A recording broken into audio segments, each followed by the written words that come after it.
You won't believe what I'm about to do.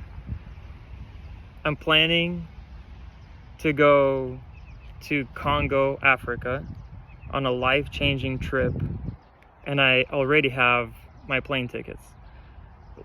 Let me tell you all about it. I'm sitting here right now in beautiful Vancouver, Washington, and it's one of my most favorite places on planet Earth. Let me give you a quick show around. Beautiful trees. Behind me there is the Fort Vancouver, and this week I've been studying Psalm 23. We were out camping, and now after the camping trip I just wanted to share what came out of it, and just share with my network, family, friends, siblings, church members, business people, everybody who knows me and cares about what I'm about to say. Listen up. Okay, so why the Congo? I met and had an opportunity to meet with an incredible individual. His name is Glenn Chapman. Glenn and I were connected by a mutual friend, and Glenn is a missionary who spent his whole life in the Congo. He had used a sawmill, like a wood miser machine, in the Congo for decades to basically provide a resource to take the trees and make lumber and create tables and chairs and homes and bridges and boats, all kinds of really cool things. So we discussed that on the podcast really deeply and thoroughly. Fascinating story, and I really suggest, if you could and you haven't yet, go watch that episode on the Wood World podcast on our YouTube channel. Just search Wood World podcast, the company name Koval, Koval, and find Glenn and I are talking about it with Jake. So that's why I'm going. I felt called, actually during that episode when I was recording with Glenn Chapman, I told Glenn towards the end of our recording. In fact, it was live for sure. It is recorded, but I don't know if the team pulled that piece out. But I had told that, Glenn, it's on my heart to tell you right now that your story is so big and so powerful that I totally believe that there needs to be a full-blown documentary for prime time, whether it goes live through the Netflix internet channels and streaming or through theaters. But I believe Glenn's story is so powerful and needs a proper documentary. And I asked Glenn, he said he was thinking about writing a book at some point, and I had suggested to him, Glenn, if he's up for it, let Koval, because we're on the mission to improve the lives of the people in the wood industry, go and let us go out there with you and capture this documentary film on his life. And we're calling it Tent Maker, if you're familiar with that concept. If not, Google it. So the point is, I record a podcast episode with Glenn and I connect, and because, again, like I said, my mission, my personal calling is to improve the lives of the people in the wood industry globally, and that's what we're doing through the Koval business. And I see the business as a ministry, right? If you look at the Buck Jacobs wrote a book called A Light Shines Bright in Babylon, and in that book the thesis is simple: your business is your platform for ministry, uniquely given to you by God to run for him and to the building up and equipping of his body. So, okay, I hear you, Lord, and I want to use my business in that same way. This is kind of the context for you to understand why I'm going to the Congo. There's a lot of really cool things that are about to happen. I can share more, and this video I'm recording for a couple of reasons. How you can help. Specifically, I can't do this alone. It's a really big lift. Our goal is to go as big and as powerful as we can with this film. So the Koval team is joining Glenn's team, and we already have our tickets and purchased, and we're heading out in less than a month from the United States into Africa. I can't do this alone, meaning, look, there's a lot of needs. We need if you're watching this and you know how to work with media, we need editors, we need photo editors, we need video editors, we need social media people. If you don't have all those skill sets, maybe you could just share this video and maybe our trip updates with your family and friends and your social media. Just share the journey with those around you so that more people can hear about Glenn and his powerful story, and how others can be inspired to take action, to leave the comfort of where they're at right now and go into the world and do things that God is calling them to do. Connections.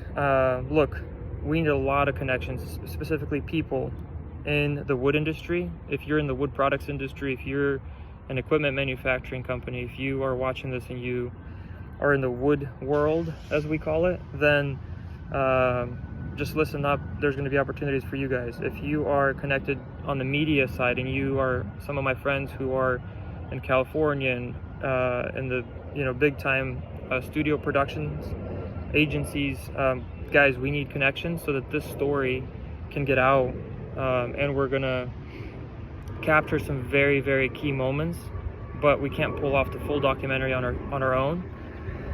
So if we can get connections to big time studios, please send those people our way. If you have any other ideas, just reach out to me through social media, LinkedIn, YouTube, email me. My email is Vadim, VADIM, at kovaldigital.com. KOVALDIGITAL.com. Check out our website, find me. There's plenty of ways to connect. But my point is, we have many needs, and I can't do this alone. Another big ask is, if you're part of any of my church family or know my faith, then I really just want to encourage you to please pray. This last week I was really reflecting on Psalm 23, and in Psalm 23 God calls himself my shepherd. Wow. If the Lord is my shepherd, then it says, I shall not want. Verse 2, he makes me lie down in green pastures. He leads me beside still waters. He restores my soul, and he leads me in the paths of righteousness for his name's sake. Listen to this. This is pretty wild and more real than ever. Verse 4, even though I walk through the valley of the shadow of death, I will fear no evil, for you are with me. Your rod and your staff, they comfort me. I'm going to stop there. I've read that passage a whole bunch of times, and maybe you have heard it too. But until I started making the preparations and really understanding the risks of going into the Congo, I didn't really take that first. I mean, I'm saying now it's more real than ever before.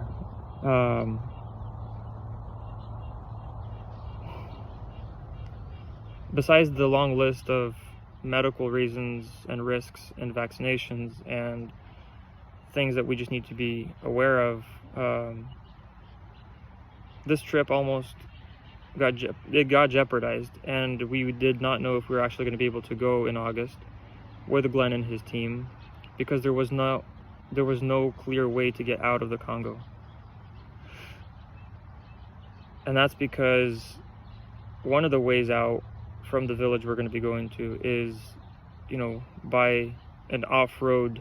The road isn't really a road. Go look at the video I recorded, and we put in some clips of the roads that exist in the Congo. I mean, there's just off-road trails is what we call them in the Pacific Northwest, but that road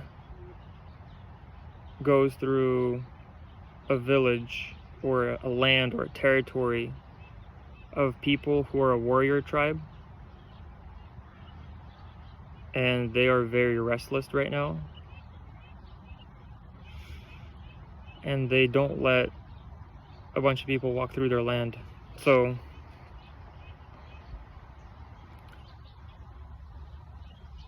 I mean, basically, you might not make it out alive if you were to cross their land. Everybody who's not part of their tribe or their people, they're basically killing right now. And so that wasn't an option to go by road, and that's a risk I wasn't willing to take. And so, without getting into the weeds of it, we're basically going to be going on a charter flight from the little village out with my team. And so that was absolutely a miracle. There were no airplanes to charter. It wasn't a financial issue. It was literally, there's no airplanes to get you out. And now that that seems to have been resolved, we're proceeding and we're going forward. And now we've committed, and we have plane tickets to leave the US to get into the Congo, which is like 1 million connections. Back to my point. I was reading through, okay, let me just finish this. And verse 5, Psalm 23, you prepare a table before me in the presence of my enemies. You anoint my head with oil, and my cup overflows. Surely goodness and mercy will follow me all the days of my life, and I shall dwell in the house of the Lord forever. I mean, what this says to me, and I wrote this in the sides here, I feel that I reached a breaking point, and I either need to make a decision. Do I theoretically trust, or do I practically trust? And do I buy my plane tickets and make that commitment, which isn't cheap, by the way, you know, and go forward and go do what I believe I'm called to do, and I'm going for it, which is why I'm recording this video. I trust him, the shepherd, that he will provide all things and the people necessary to accomplish his purpose through me and through this project that we're dubbing Tent Maker. And 3 things. I will not fear evil. His rod and staff, they comfort me, and my cup overflows. And I'm very grateful for the opportunity to go into the Congo to do this project.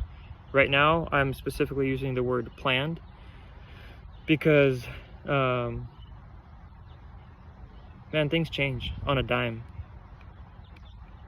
Yeah, I have plane tickets to go there, but things might change. This video might be irrelevant tomorrow if something is to happen, or the trip is called off or postponed. So I'm just telling you how it is. A lot of risks associated with this trip, and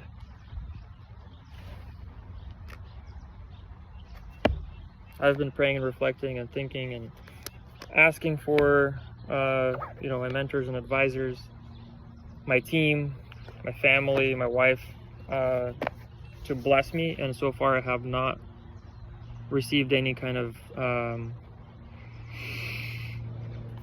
road blocking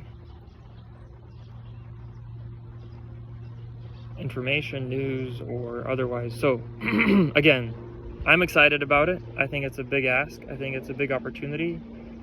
And I'd like to ask you, anyone who cares about what I'm up to follow my journey and reach out to me. Let's stay connected. I haven't thought through how to stay connected with the audience. It could be as simple as, you know, using social media. It could be something else. I know that in the DRC, the Democratic Republic of Congo, I don't know if we're going to have great cell service. I don't think we're going to have any service. I don't know. So how about Starlink? I might want to bring a Starlink. That could be an interesting idea. If you know anything about Starlink, let me know. If you know how to charge on solar because there's going to be no electricity out there, let me know. I mean, very practically, if you have, you know, any suggestions on tools to take, media equipment, gear, I mean, anything's helpful. Have you traveled off the grid for a while, to say the least? And if you have, let me know what to bring and what not to bring. I think we're constrained by the charter airplane weight requirements, so I can't bring everything like I can on a Delta flight here in the States. what else? Anyways, just pray for me, and let me know if you can support me in the ways I've outlined or otherwise. Reach out to me, and I really, really, really think that God is moving in my heart to do this thing, and that this project, it's not about me. You see, the point here is, well, let me take you on a quick walk. If you're interested, stay tuned, because I think there's a lot more to unpack here. I'm gonna throw my bag into the car. Give me a thumbs up if you're still watching this to this point. I mean, it looks like it's 15 minutes in, and if you're still watching this, well, then looks like really committed to this thing, huh? I really wanted this to be a really short form, but once I get going on something, I get kind of excited about it. So I guess it's not going to be so short form after all, so I'll end up uploading it to my YouTube channel. Yeah, let me throw this backpack into the car. What a gorgeous day at the fort. There's the fort, one of my favorite places, like I said, on planet Earth. It's the Fort Vancouver National Historic Site. And let me drop the bag in the car. Oh, you see? You should totally come up here. That sign says, the fort is to my left, and the visitor center is to my right. Well, let's go to the fort. We'll take you on a little walk. Right there, fort, visitor center.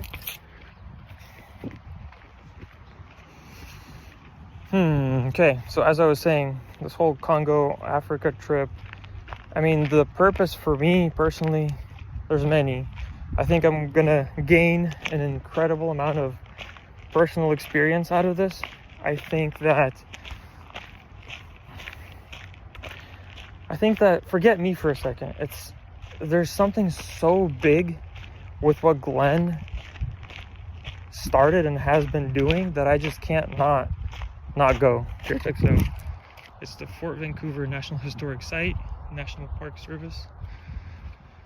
There's like a little beautiful garden here, trees, and the I-5 bridge that connects, this is Washington. The other side, those mountains or hills over there, are Oregon, and got a beautiful garden here. My point is, when I heard Glenn's story, I think it's so powerful what he's done. He left the comfort of the States. He lived in the Congo for decades, not just like a week or two. So long term. He faced many challenges. There was a war where he had to evacuate his family, but decided himself to stay and carry on the mission that he was after with the whole sawmill. He impacted and changed many people's lives, and so on and on and on. But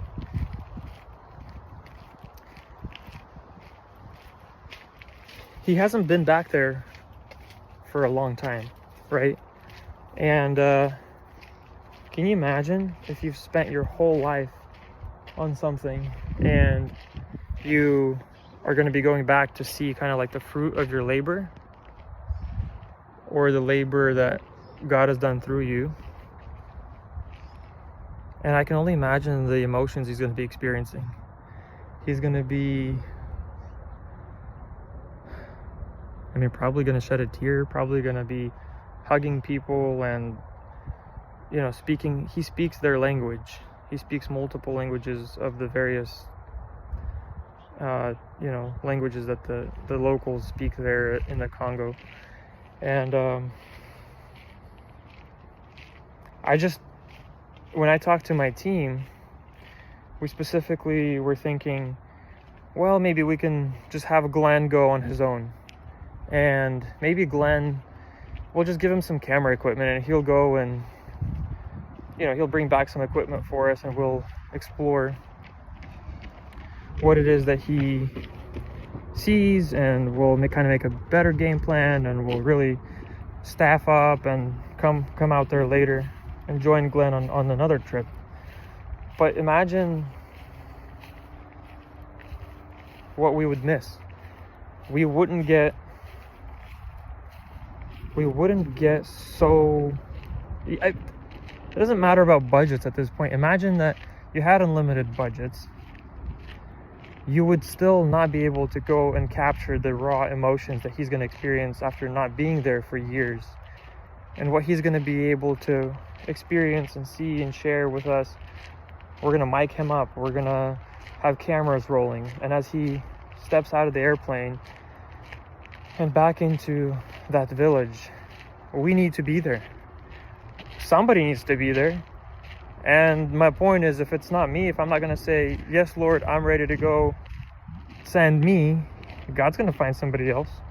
But he's giving me the opportunity. He gave me the opportunity to ask Glenn the question if we could do the documentary.